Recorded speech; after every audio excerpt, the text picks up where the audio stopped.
Hi there, and welcome to our last tutorial in the ball valve series. So if you've been following along, you should have something that looks like this by now. So we have an actual functioning ball valve in this configuration. Obviously the flow of liquid would be open, and if we drive the joint, which is what we did in our last tutorial, we jointed this area here so we can rotate 90 degrees. Everything that should rotate rotates with it, and this would be closed, so the ball valve is perpendicular to the flow of the water, and our seal here around the valve will be stopping any liquid from getting through.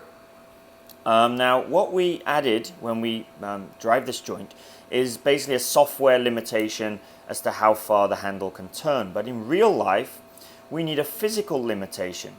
There needs to be something physically to stop the handle from turning more than 90 degrees in each direction, so to open and close the valve. So we're going to add a physical limit to here. Now there is a problem.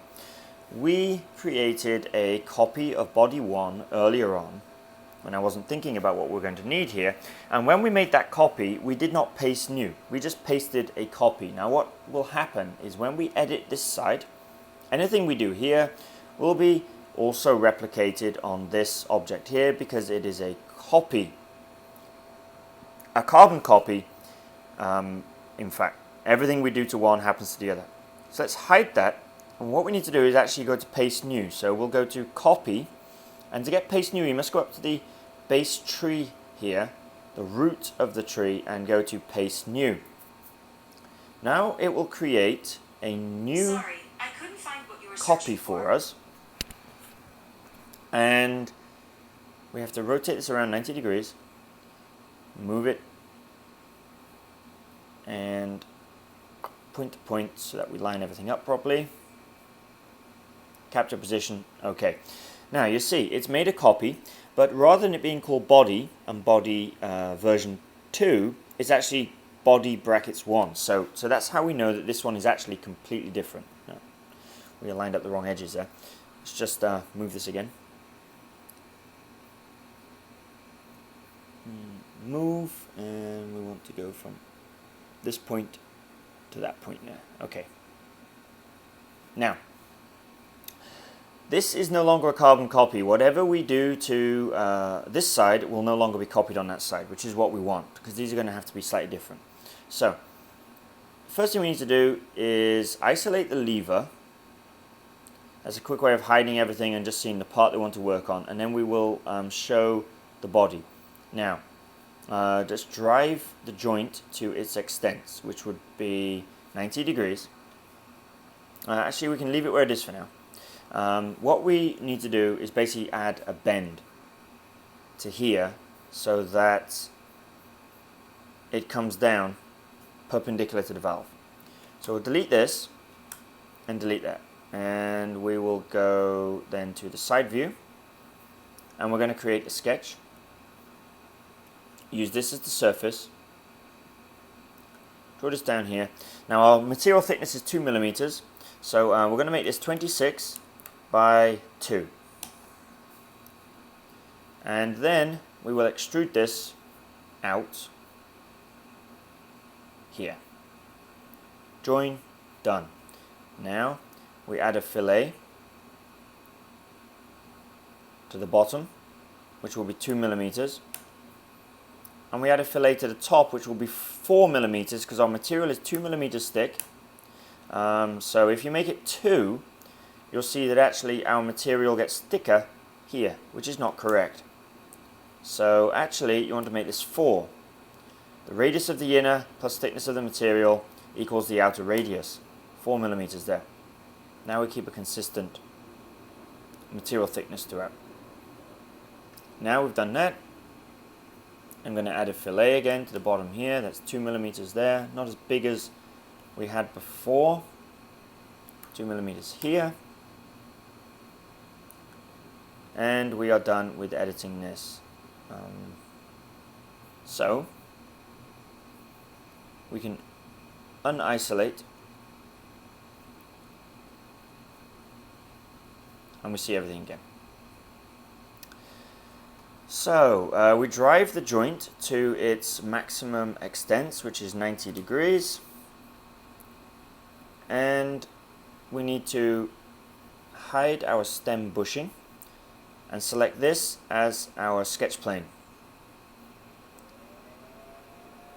Look at it, circle, center point,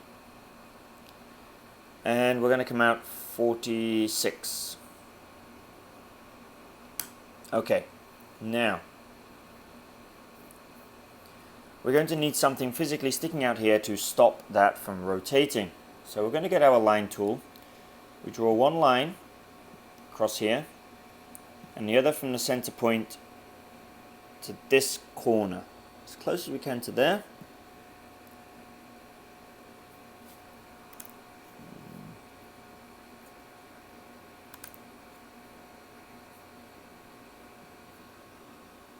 Further, I think here, intersecting with the corner of our handle there. And now we create another line that goes from here straight back.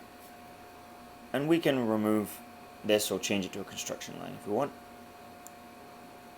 Okay. Now we'll drive the joint back to its rest point, which will be 0 degrees. And on this side, we're going to need to do a similar thing. So we grab our line tool, we come out to the intersection, and then create another line that comes straight back here.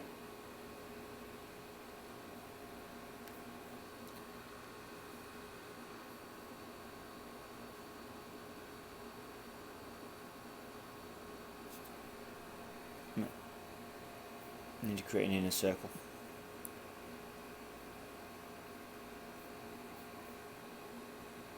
Should be 35. And then draw a line straight back. There. And we change this one to construction also. Now we go to finish sketch,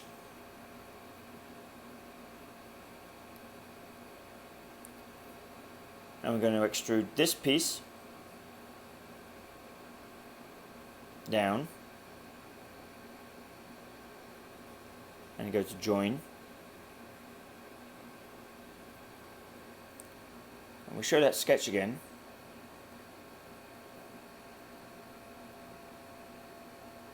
Hide body 1. Now on this side, we're going to grab this,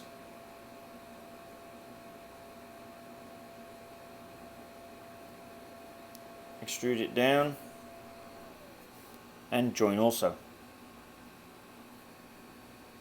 Now I can hide that sketch again, show both sides of our body. Now we have something that will physically limit the rotation. Now we have a little problem here. Let's take a look at that. Let's hide our lever. Let's fix this. See, those are not properly joined, so we should be able to fix this with a push-pull.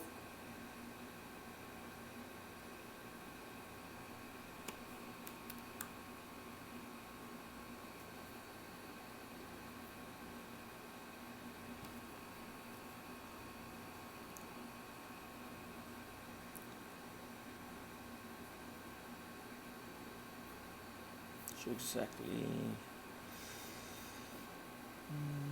These have not joined properly. I think due to the center point of our circle not being exact.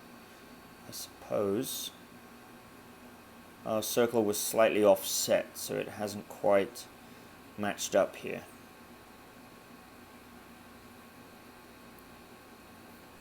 let's go back to our sketch and edit the sketch again.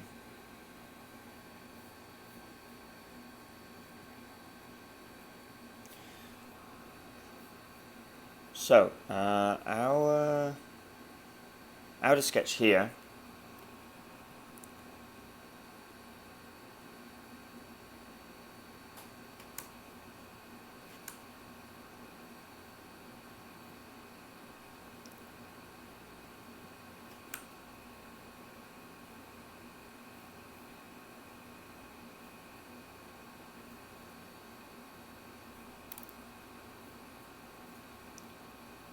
so in sketch and on that side. Okay, so go from our center point. I'll come out, instead of 35, we'll make it slightly less. We'll come out 34. Okay. And then we'll constrain this to here.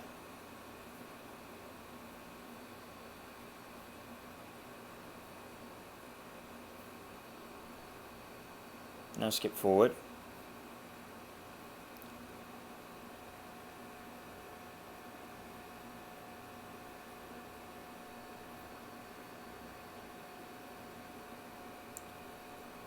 We'll undo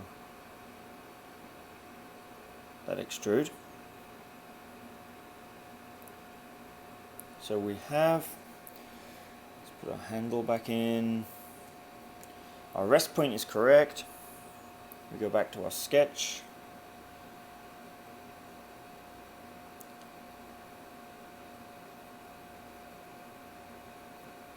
We are missing the line from here.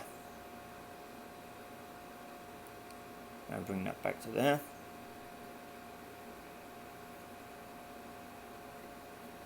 Finish sketch. Jump forward.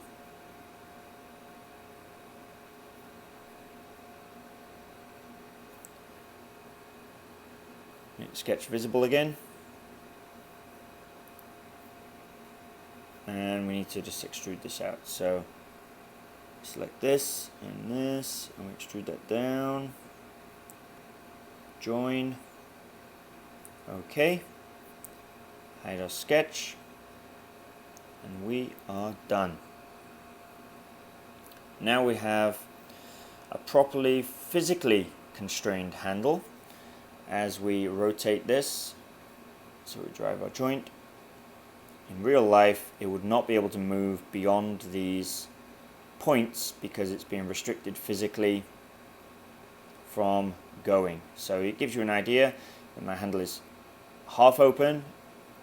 I'm going to get half the flow because only half of the ball is visible. So now we have a properly constrained handle. We're finished with everything. So I hope you found this tutorial useful, and I showed you as well along the way how to fix a few issues that we came up against. Feel free to download the project file from the description of the video below. Don't forget to like the channel, and I'll see you next time for more Fusion 360 tutorials.